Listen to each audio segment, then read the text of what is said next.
Right then, guys, welcome to What a Load of Ball, episode 11. It's Friday the 10th of April.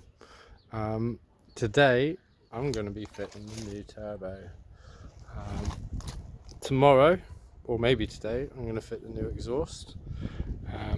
I've been working all week on the car getting the old turbo out. I didn't film it because I knew that it was going to be a faff. But I have taken lots of pictures and I'm going to do a how-to guide for the sale for them. So once that's up, I'll add that to the comments or to the description of this video. So yeah, it has been a mission, but I'm pretty confident in getting everything back in. So before I explain all this lot, have a quick montage of all the steps it's taken me to get to this point. Like I said, I started about lunchtime on Monday, and it's Friday today. It's about 4 o'clock on Friday today. So have a look at that, enjoy, I'll join you in a sec.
So that montage should have got you to about this point, and this is where I spent most of my week.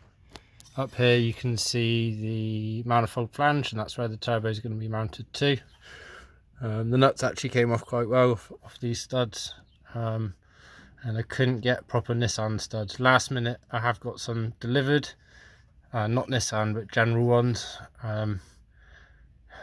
I'm going to keep them in there. I'm not going to replace them. I've replaced the ones for the dump, but I'm sure they're going to be fine. I've got new nuts. So yeah, here's this. Today I've been doing a little bit of Q rust and sticking some wax oil, so it looks skank, but it's actually all preventative. It's all for a positive. So I don't think it had been undersealed properly when it came to the UK, so I've topped that up for now, and figured while I've got the gearbox dropped a little bit, getting top into the tunnel up there.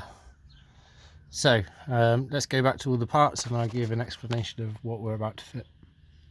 So probably the most important and fun part of the exercise here is my new turbo. So this is an OEM, it's an original turbo for this car, and I sent it to Australia to get high flowed by Hypergear. So this is their RV2, so it's essentially the stage 2 turbo from their range for the Stagea. As you'll see, fitment, there is no space in there, so there's no room to go for a bigger turbo, so you have to go from bigger from the inside out. So it gets machined, the compressor gets machined, the turbine gets machined. They put in a new Garrett ball bearing cartridge with bigger wheels. Once tuned, this should be good for about 350, 360 wheel horsepower. So quite excited about that. It didn't come with any water lines, it came with these banjos to AN. So what I've done, I've got some 70 or 700 mil, 70 centimeter water lines, which I've kind of looped under following the path that the old hard lines ran. With the turbo came a new oil line, and I've got a filter to go with that one as well. And then up here we've got a Kanujawa dual port wastegate, and it's got a 1-bar spring in it. So we're kind of all ready to go. I've used heat shrink to kind of pre-direct stuff for routing once we're in there. So yeah, there's the turbo. What else have we got? So this gold thing behind me, I'm not normally a fan of gold, but this is high temperature reflective tape, so I'm going to keep that on there. This is the new inlet, so this will mount like that and marry up with the stock elbow, which will attach up there in the engine bay. So nice piece there. This was made by someone from the Sal forum, I believe, who is in Australia. So yeah, nice piece of work there. Right, moving on, the bigger picture. This beautiful exhaust. This is a custom 3-inch made by GizFab in the UK. It was made for a friend of mine, John, and sadly his Stagea passed away. And that's actually where this spare turbo came from, and lots of other bits. But yeah, so what we've got, a sports cat downpipe, mid pipe with an additional O2 bung, because I'm going to be fitting an Innovate O2 sensor to go with my SCG1. I've got this naughty diverter valve. So all the pipe work is 3-inch. This diverter valve, I think, goes down to 2.5, and when that's open, I've basically got a straight through from sports cap to this point here. So that's going to be assembled at a later date, or at least the actuator for that, or the air supply rather. The actuator's there. So yeah, non-essential, but I think that will be fun for when we get to actually tuning. And I think I'm going to kind of use that as like my high boost, low boost. So when I'm drag racing, I'll have the valve open on as much boost as I can handle, and then the rest of the time I'll have it shut so I don't upset everyone. So following that on, we've got this mid pipe with muffler, and then back box here. Most of the bits are V-bands. Quite excited about that. I haven't got anything with V-bands on already, so I'm already feeling pretty posh about that. And then just in the back, while we've got the car up, I'm going to fit these chassis braces. So these are the same purple as the intercooler piping that I fit the other day. and also of the brakes, which are going to fit real soon. So my first port of call, I'm kind of ready to go with getting everything into the car. I'm going to get my collection of 14mm spanners and sockets ready, because that's what we generally need to get started anyway. Got a new gasket. I'm going to put a little bit of copper C's on there, just a tiny bit, just to hold the gasket in place, because I'm going to be lifting this from underneath and then trying to get as many nuts in as possible. So I'm going to get all the tools together. I'll see you under the car. Alright, so the first thing I'm going to reattach is this old water line. It's loose at the moment. There's a couple of 10mm, one in here and one just down here by the oil drain. I'm just going to use that as like a guide to kind of wrap the new water line round to guide it up to the top where it needs to go. Unfortunately, the layout of the new turbo meant I couldn't use the old water lines, but fortunately I ordered some AN lines just in case, and as it happens they've come in well handy. So I'm going to get this in and then grab the turbo. Right, fresh gasket which I got from Amiyama in Japan, along with the full gasket set for this turbo. I'm not going to use most of it, but it was a convenient way to get everything all at once. So here's the new manifold gasket. I've put a little bit of copper grease in the corners just so that I can kind of stick it in place while I lift it up from below. I've then got fresh nuts already, and I'm going to attempt to get it in hand tight first, and then get all the extensions to really tighten it up. So how exciting. Wish me luck. I'm into position. I've got the turbo on my chest. I need to kind of wiggle it and force it up into here, because it kind of fell out before, or the old one at least. Keeping an eye on my gasket, making sure that stays in place. As you can see, it's already slipped. So I'm going to put in compressor end first and try and push it up into that gap. Oh, here goes. What a mission. I've had to take the wastegate off because there's no way that was all going to fit in. We are in. Okay, everything is tight. It's all snug. Got the oil return line connected. All my water lines routed nice. Gonna have a quick break because I'm a bit uncomfortable under here. And then when I come back, I'm going to sort out the wastegate. Hopefully I can attach that from the front. If not, pretty screwed, but we'll work that out. Alright, wastegate reattached. Fortunately, I had to make this actuator rod. Unfortunately, I put plenty of thread on it, so I managed to back this connector nut back and then wind it onto the other rod and then get everything nice and snug. So should be all good there, I hope. Next thing I'm going to do, I do have a bit of a problem in that the wastegate is touching the chassis rail. Now I'm hoping that's going to sort itself out once the gearbox is in the correct place, because it's down and to a jar at the foot at the moment. So next thing I'm going to do is get the dump. So before this never sees the daylight again, let's just take a minute to marvel at this beauty. Like I said, exhaust by GizFab. I'll put a link to his stuff in the description. Amazing. Right, let's get it bolted up. So I've got the gasket on. These were fresh studs on the turbo. I've also got the gearbox dropped so that we've got a bit more clearance. So just as I did with the turbo, I'm going to get the dump on, get all the nuts on finger tight, and then go around and tighten them up.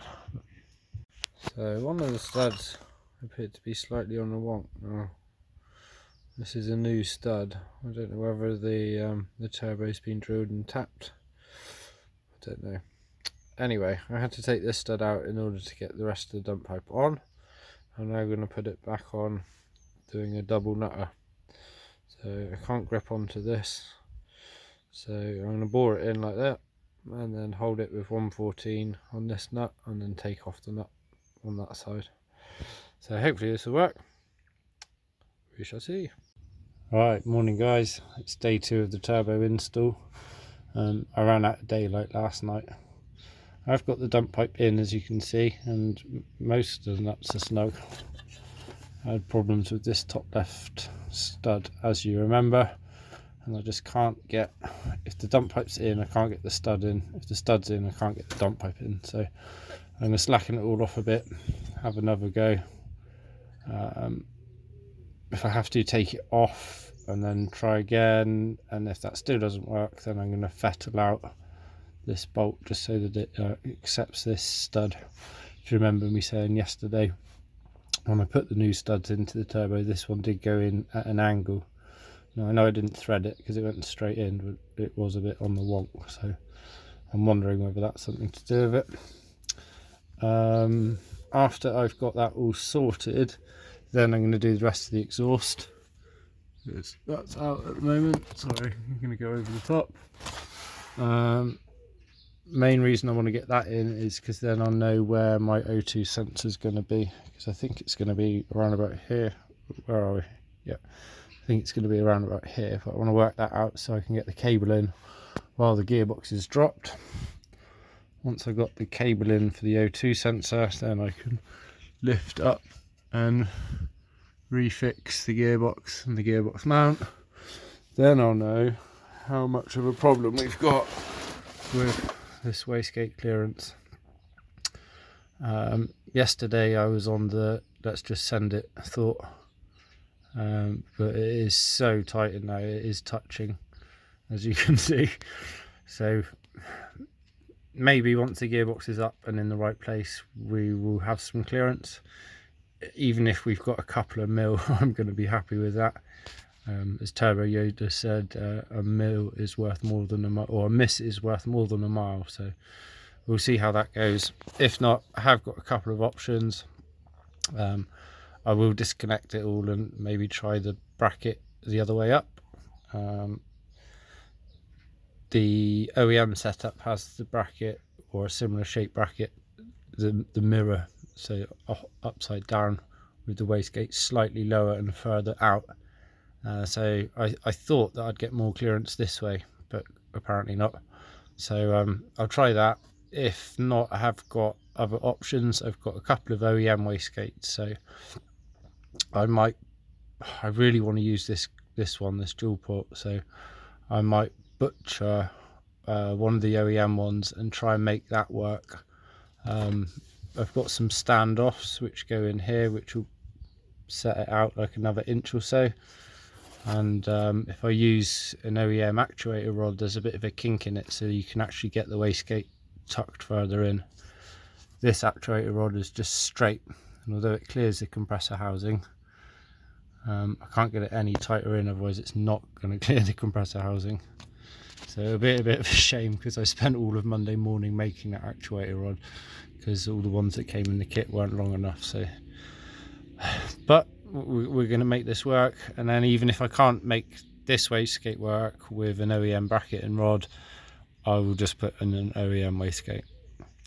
Once I've got that in, then I can worry about the intake and the intercooler pipe as well. So while I've got the clearance, I've slept on it, and I think I need to make this work properly. It's taken me a week to get here. I don't want to start cutting corners now. So let's try and get this stud sorted. That's a good shot actually. So I double nutted in a different direction yesterday, as the video I showed you.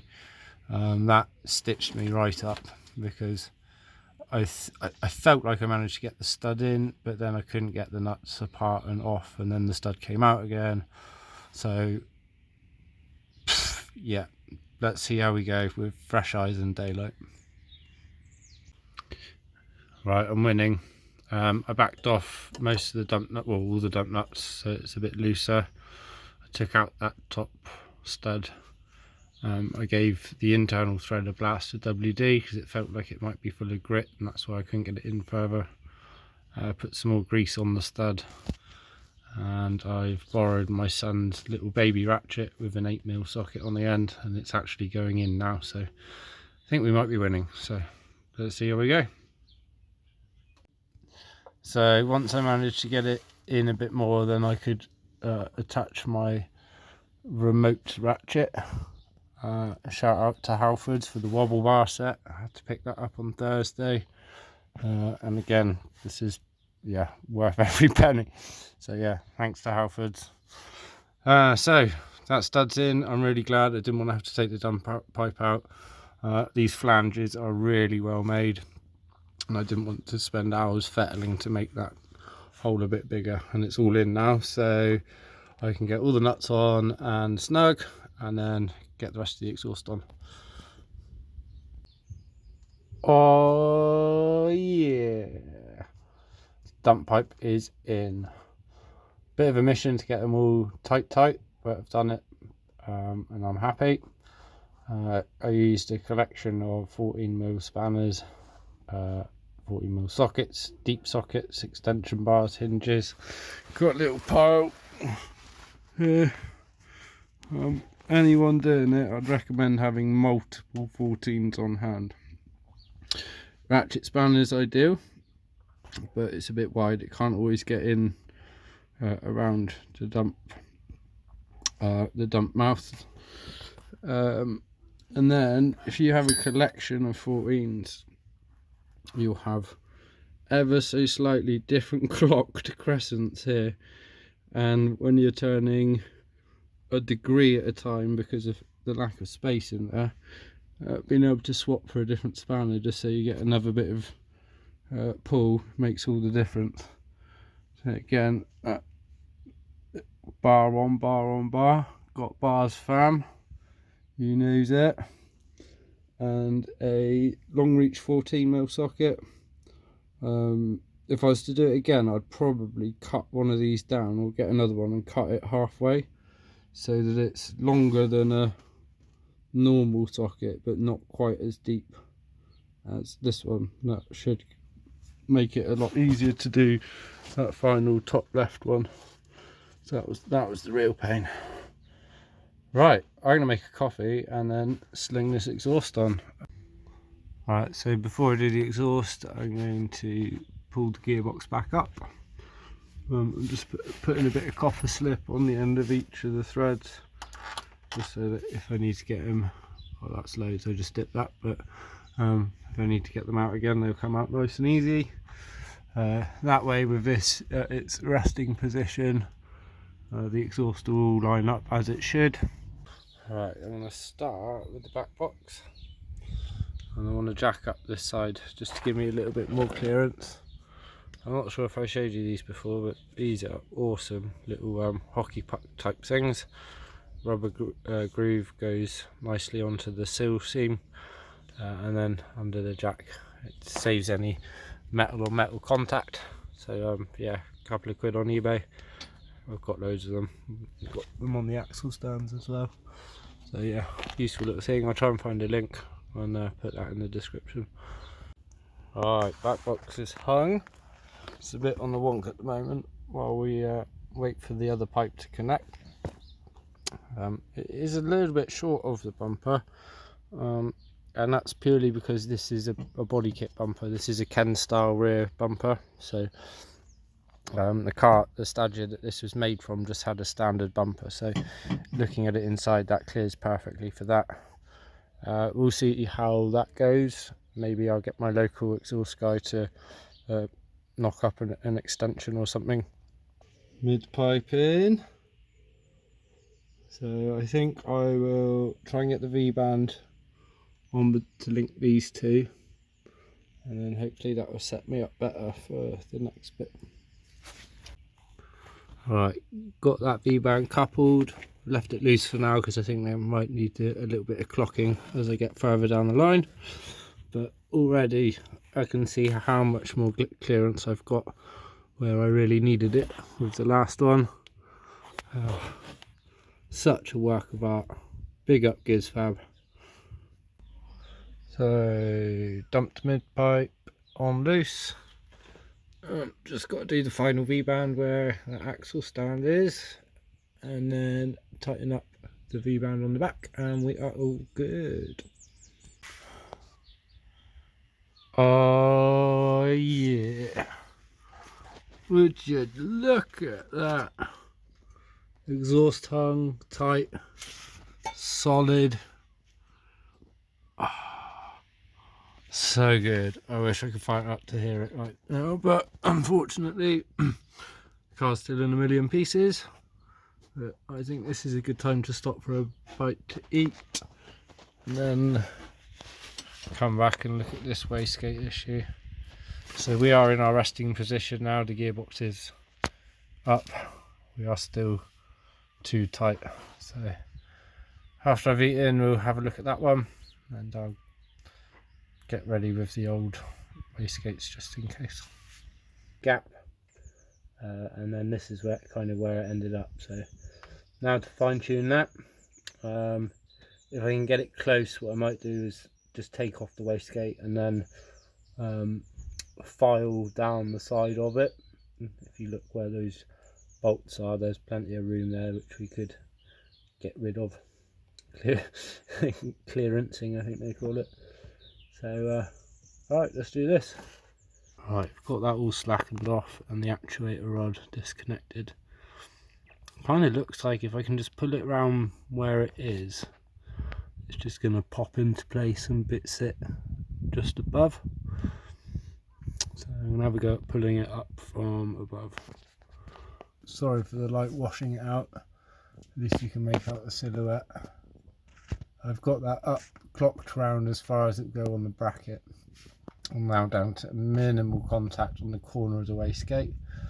And looking at it, I reckon I could file off that little corner a bit, and then this bottom, well, just adjust the slots on the bracket so that I can tweak the bracket just a little bit more, and I think we should be good to go. Actuator rod looks good. I've just added a little kink to it to help. It's slightly shy, so I'll probably measure that and see what I can get away with safely adjusting. If not, I'll add another connector nut in the middle. It's quite good. It's all looking promising. We are going to use the dual port wastegate. Alright, I'm back from the workbench. I've trimmed that where I reckon it needs to be. I did go a little bit too far in places, but I don't think I've done any damage. Got that clocked and roughly about the right length. And sorry, I was pointing but you couldn't see. And that's all adjustable should we need it. I think I've got about 5mm more if we do. So yeah, oh yeah, and also some little extra notches there. I think that should be all that we need to get this in the right place. Hell yeah. I don't know if you can quite see, but the wastegate now clears the chassis rail. Got the link adjusted, preload set on the wastegate. Got the little snap ring back on, or circlet rather. I'll just jump up top and give you a view from up there. There we go. We've got about 5mm clearance. The bit I grinded off was a little bit unnecessary, but should help with a bit side to side because that's where it would hit otherwise. Managed to get the bracket in enough and not too much that it will impede with the intake. So we are cooking on gas now. I think what I'm going to do is drain the coolant and then connect the water lines and fill it with coolant, and prime the oil line, get that connected, and then get the intake on. Alright, we are smashing it. So as we already said, wastegate's all sorted. I've got the O2 sensor in now. I've got my routing ready for this water line. Where are we? Where are we? There we go. And on the other end of that is this funnel. So I'm going to fill it up until water comes out of here, and then at least I know that the turbo is primed with coolant. So I got the turbo all bled, and now all bled with water anyway. So now I'm filling up from this part, which comes back from the heater matrix and feeds into the engine. Right, there's the oil line in. So that's M12 to AN, I think, to AN swivel, to a speed flow inline oil filter, to a braided line which goes back. Ooh, rim hooked under one of the old lines and then onto the top of the turbo. So giving that a bit of a clean up, and now we're going to put on the intake. Inlet ready to go, just gave it a bit of a clean inside. Going to be doing a bit of a all around up to down manoeuvre to get it to the turbo inlet, but should be fairly straightforward. Alright, first try, no bueno. I've taken it out, given it a bit of a pummeling, and I've also taken off some of the gold tape where it is, funnily enough, hitting the wastegate. So let's see whether this just solves it. Right, again, no bueno. I've just tried refitting the stock one, that didn't work either, so I think I'm going to have to go past the point of no return and cut this off just to make a spacer so that I can stand the other one off a bit, and then it should clear that stupid wastegate. Back from the workbench. That's the flange from the original intake. Really no going back now. It marries up quite nicely. I used a fine disc on an angle grinder and then a little detailer sander, and just sanded it away. So it's looking pretty good, looking fairly flat, thankfully. So hopefully that should give us just enough clearance to come out around the intake and probably hit something else instead. So let's give it a try. Would you look at that? Kind of just floated on in there. So I think we're going to be all good. Let's try and get the fixings in though. The battery running out rapidly. It's taken me about an hour, but I've come up with this contraption. So that's got the extra flange taped on for now. Bolt preloaded. I can get it on the bottom fine, it just kind of floats onto the bottom, but I can't get the bolt in, so I figured if I preload the extension like that, I can kind of slot it in and it's all there for me, in theory. Morning guys, it's now Sunday, the 12th of April, day 3 of the install, day 7 of the total job. Last night I got thwarted by that top bolt on the inlet. Main reason that's so tricky is on the old one there's a giant standoff built into it, so the fixing for it's really easy to access, but on this with a normal flange which goes onto a turbo, it's nigh on impossible to get to. So having slept on it, I think I'm going to get rid of the spacer that I made yesterday. So killed that in the intake for nothing, and then surprise surprise move the wastegate. So I think if I can get the wastegate down, then it won't be hitting on the inlet, and then I can get the inlet snug to the turbo flange, and also use a more suitable fixing. So yeah, there's the original one. You can see that's nice and long, easy to get to. I thought I'd just share some driveway top tips as I just set up for the day. Obviously I'm working on the floor. I've got some cardboard laid out, that's where my head might be, just so I don't end up with a bit of gravel stuck in the back of my head. I've got some Corex plastic here. This stuff's great because it's actually quite slidey, so I've been kind of pulling on the anti-roll bar and sliding myself in and out. And then also my trusty orange mat, which I've had for years and years. Also, I'm working in shorts, so I'm wearing my old skateboard knee pad. That's real nice because I can kneel on pretty much anything without getting hurt. I was using my old work trousers early on in the week with foam knee pads, but I kept getting caught out by little studs and it poked through and got me. Oh, right, that was what I was looking for a second ago. So fixings for the intake, I'm using more of like an industrial style bolt. It's not, oh, let's come down here anyway. It's more of one like that compared to an automotive style. Reason being because of the spacer, I needed a longer bolt, and I didn't have any with this kind of built-in washer or face, I guess. Now that face is actually really handy for getting a socket on, and the trouble I'm getting with one of these is this, the socket's just eating up the bolt and I can't get the bolt actually into the flange. So that would be the other advantage of getting rid of that spacer, is I can go to a normal style bolt, but we shouldn't have the problem that we're having in locating it. So other reason for ditching the spacer, I'm not entirely happy with the flatness of it.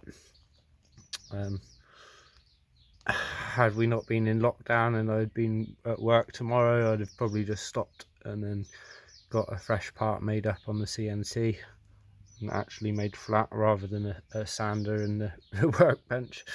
But it was a good effort, I felt. So some other little driveway tips: bolt storage, or things that you take off, like compartmentalize it. I try not to throw away anything, so these little washing machine tubs are real useful. I know that was all exhaust stuff. These are old dump nuts, so if I need something, if I need a nut, I know that I can use that. Got drive shaft bolts, turbo ancillaries. Also gloves. Like, I never wear gloves, and this is day 7, so 6 days so far. They look red, but they are ruined. I've had to put moisturizer or E45 on them just because they're so chapped, and yeah, so I don't know whether that's chemicals from the car like wax oil, release spray, stuff like that, or me spraying my hands with chemicals to clean them. I don't know, but I managed to find a soggy box of gloves, so the box is ruined. I'm hoping that the gloves are still functional, but if not, next job that I do, I'm definitely going to be getting some gloves. Let's just have another look at that. Beautiful exhaust. That was a triumph yesterday. I am really pleased with that. I had hoped to get everything done, but yeah. Right, let's crack on. Let's get this spacer out, wastegate rearranged, and while we're here, let's have a look at how it is. So I was having to put electrical tape around it to get it all located, with the idea that once it was all in, I'd pull the tape off, and that was helping me get the bolt in from above, but it's just not working. I'm going to attempt to pull the wastegate down, or maybe put it right down. We'll see. I found a quick fix that yesterday and ran with it, but in hindsight I should probably have put more time into it. I think if I bring it down, I could probably notch the bracket like I did to get it into this current position, but in another position. So there's the 2 inlets just for comparison. This is that standoff that I was talking about. See, that's non-existent here. What I did do, which I thought was quite clever, and I was getting the bolt to spin, but just not being able to get the right angle on it. I taped that down to kind of manoeuvre it in. I think I showed you in the video yesterday, but yeah, lots of lecky tape just to keep this on. And although at first glance this looks good, when I had it in there, I could see that one side wasn't flat, and although it might have clamped down well, once this is in, I don't want to be coming back in here. So other option, had this not been by the turbo, I might have put some gasket maker on it, but what I really don't want to do is like little bits of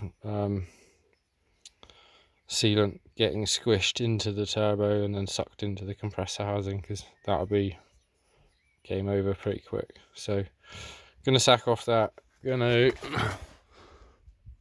where are we? Drop the wastegate, come on, there we are. You can see we've got some sliders on the bracket, and I notched it in order to get it snug. So, and I also clearance that side. So maybe the bit that I really cleared will actually be useful now, because I think we're gonna have to clock it. If you look there, that nice straight edge on the wastegate, that's the clearancing that I did yesterday. So what I'm going to do is take off the bracket and then notch the slider on the bracket, just so that I can push it in a little bit more. The actuator rod does have a kink in it, but that can point up. That will give me a little bit more clearance. So yeah, this is going to work. I just thought I'd show you how I am reshaping and slotting that bracket. In the trusty workbench in the back garden. Look at the view.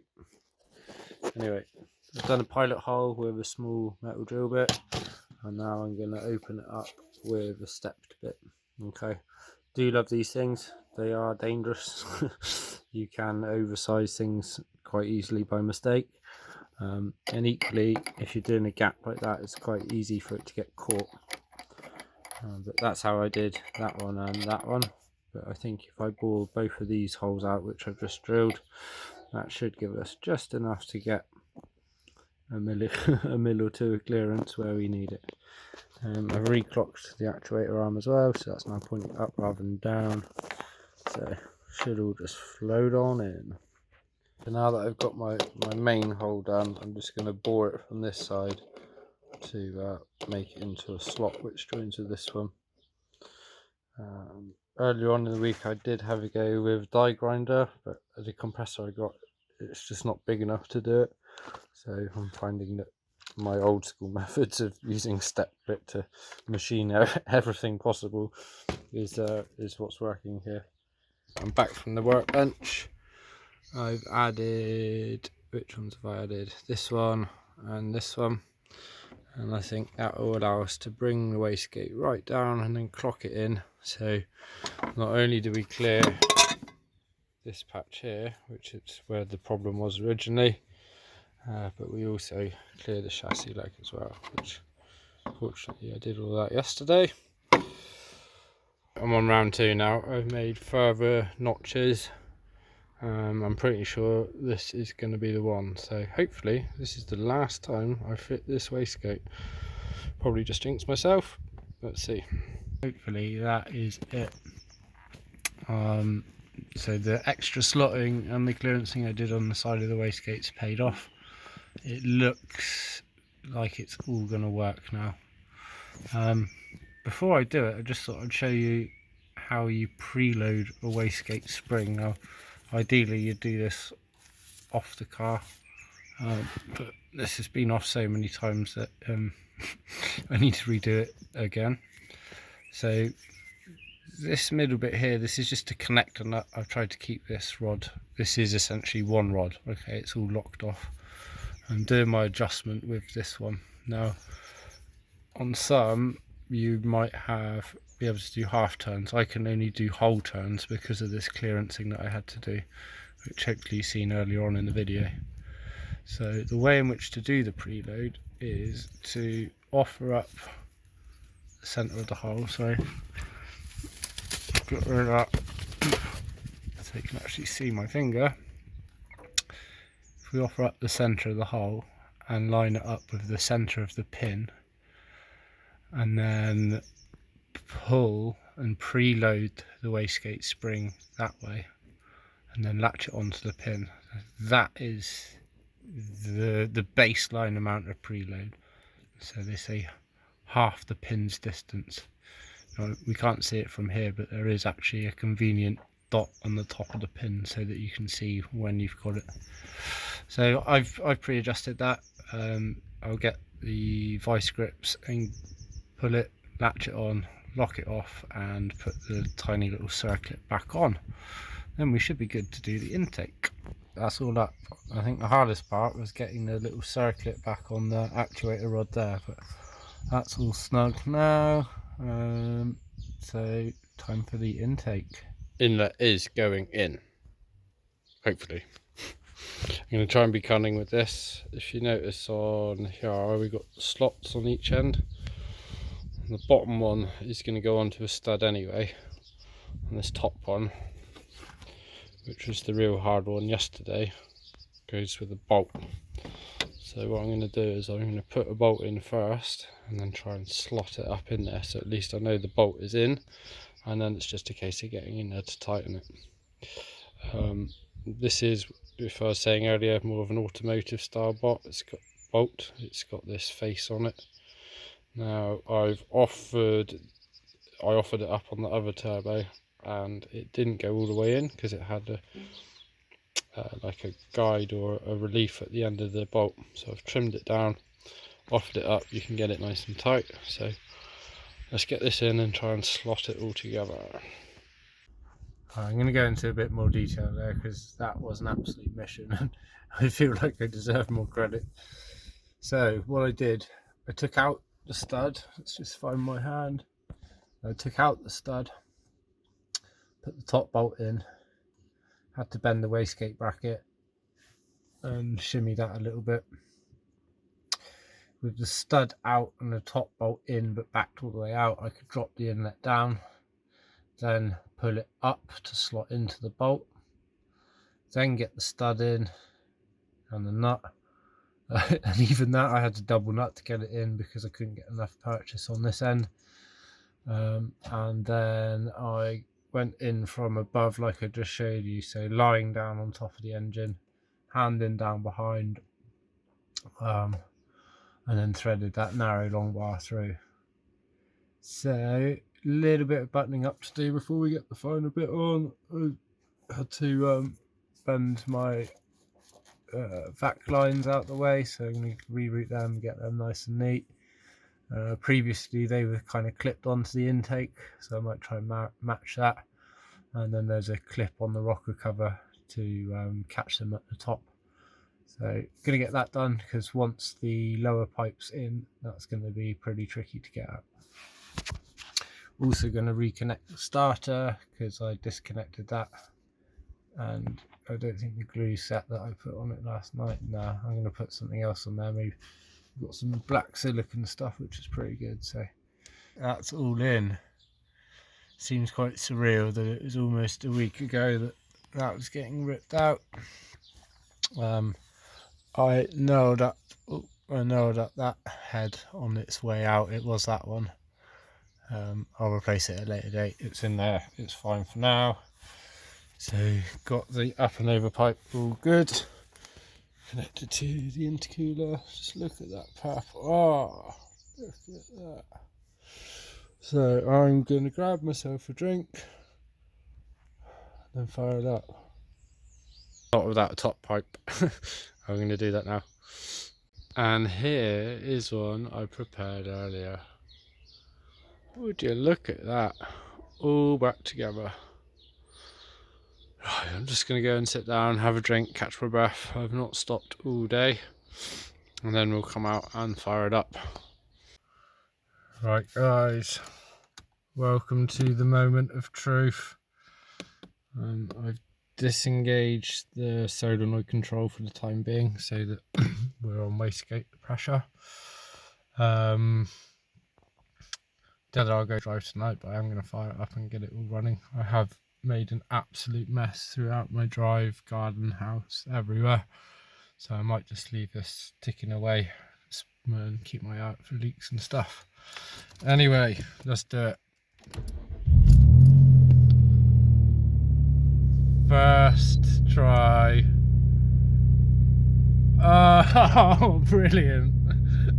And it sounds amazing.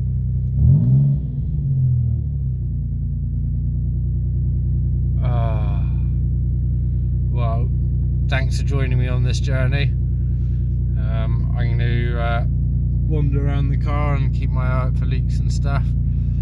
Have got an exhaust leak at the moment because I haven't put the O2 gauge in. Reason being is I wanted to dry out this exhaust because it's a bit oily inside from the previous car that it was on. So yeah, excellent. All right.